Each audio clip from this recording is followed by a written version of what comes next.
Okay, this video is meant to be a pretty quick review of solving one-step equations before we move on to our harder equations in this chapter. So first thing we're going to ask ourselves is what number is with the variable that you need to get rid of? Sometimes it'll be on the left side, sometimes it's on the right side, so you need to identify that number that is with the variable. Then two things can happen. We can either have an addition or subtraction question. For those, I like to ask myself, what do I need to do to make the number 0? Because when we can make the number 0, we're allowed to cross it off. When it's a multiplication or division question, we notice what operation is there, and then we do the inverse operation. The inverse is the opposite operation. Okay, so if you see a multiplication equation, your step is to divide. If you see a division equation, your step is going to be to multiply. And then finally, basic rule of all equations, whatever you do to one side, you must do to the other side. So the first one, we have x plus 8 equals -2. Our x is on the left-hand side of the equation. If you are a person that likes to do this, I recommend drawing a little wall in through your equal sign, and that's going to help you visualize the two sides of your equation. You don't have to do it if you don't want to, okay, but it's a good tool if you're a visual person. So on the left-hand side, we have our x plus 8. We need to get rid of that 8 because it's an addition question. I'm going to say, what do I need to do to make it become 0? So I'm going to subtract 8 from both sides. And notice I'm just writing it right underneath it. I like to line things up vertically. And now 8 minus 8 is 0, and we can cross it off, which means we only have x left. We always bring down that equal sign. And then on the right-hand side, we do whatever math is there. -2 minus 8 is -10. The next one, 20 equals 4c. This is a multiplication equation. The variable is on the right-hand side, and we need to get rid of that 4. So because the equation shows we are multiplying by 4, we need to do the opposite, and we are going to divide by 4. And I'm going to ask that we show our division with a fraction bar, not with the little division sign. So we're going to divide by 4 there, which means we divide by 4 over there. 4 divided by 4 is 1, which leaves us with 1c or just c. And then on the other side, 20 divided by 4 is 5.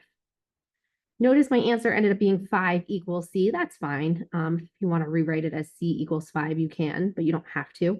But I like to kind of keep things in the appropriate spot. I don't like to mix and match things because when we start doing that, things end up in the wrong spot. So just I kind of bring stuff down that I need to bring down and do any math on the appropriate sides where I need to do it. The next one, our m is on the right-hand side. We must get rid of that -20.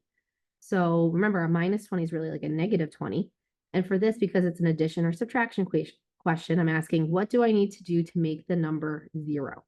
So I'm taking that -20 and I need to add 20. And I'm going to do that to both sides.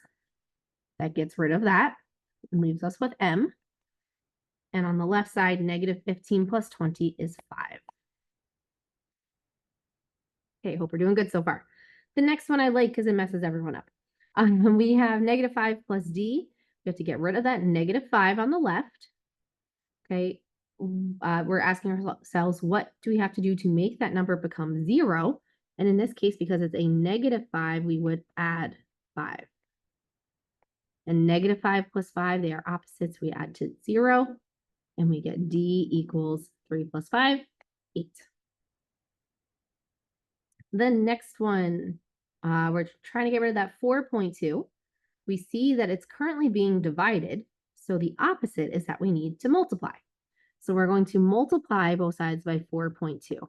Now we're not going to use an x for multiplication. I often use a dot, but because of the decimals, I'm just going to throw in parentheses instead. But no x's for multiplication because then it looks like a variable and then we get confused. But we're going to multiply both sides by 4.2. That gets rid of it there, which means I'm also going to multiply by 4.2. And then type it into your calculator. We get y equals 13.02. The next one, we need to get rid of that -5. Okay, I am actually going to go back and I'm going to throw some things in here. If you need this, remember when a number and a variable, I should have addressed it back there. When a number and a variable are squished together, that is multiplication. Because I had a couple people that were a little confused about that. And when we see a fraction bar, a fraction bar means division. So just want to clarify that. So now in our next one, we have negative 5n equals negative 40. We have multiplication, okay, which means to get rid of multiplication, we must divide. Now, some people try to divide by 5 here. Okay, the problem is when you do a negative divided by a positive, that's going to leave you with a negative n. And we don't want to solve for negative n, we want to solve for positive n. So multiplication and division, I can't reiterate enough. Whatever number is there, okay, you're doing the opposite operation, but with the same number. So in this case, we're dividing both sides by the negative 5, because negative 5 divided by negative 5 is a positive 1, and then we are just left with our n. And n is this negative 40 divided by negative 5, it's a positive 8. Okay, here we have some fractions. Okay, it's okay, we can do this. Okay, the first one is v minus 2/3. Okay, it's just like my one on this top right where it's m minus 20, except it's a fraction that's being subtracted here. So we're still going to start by adding that number to both sides. So I'm going to add 2/3 and add 2/3. Get rid of it. But now that we're adding our fractions, we need to find some common denominators. So our common denominator here for 3 and 5 is 15. So I just like to write it right next to it, keep it nice and neat. We would have to do 5 times 3. So 4 times 3 is 12. Down here, 3 times 5, 2 times 5 is 10. And we end up with 22/15. Okay. You don't have to turn it into a mixed number. Okay, you can leave it as 22/15 if you want. Okay, as a mixed number though, I'll put both answers. Okay, it'd be 1 and 7/15. Okay. I don't recommend changing it to a decimal. If it's in fraction form, fractions are okay. Okay, sometimes those decimals can be hard to write, especially if they're repeating or kind of long repetitions. So if you have an answer as a fraction, just leave it as a fraction. Okay, and the last one, you need to start by adding 3 and 2/9 to both sides. Add 3 and 2/9. Get h equals. I need some common denominators, so I think this looks like it's going to be 18ths. So this is going to become negative 2 and 15/18. And this one is going to become 3 and 4/18. But the problem is now I have, if we had a calculator, it'd be nice and easy to just type into our calculator. But if we're doing it by hand, we need to kind of borrow here, because really we need to do the bigger fraction minus the smaller fraction.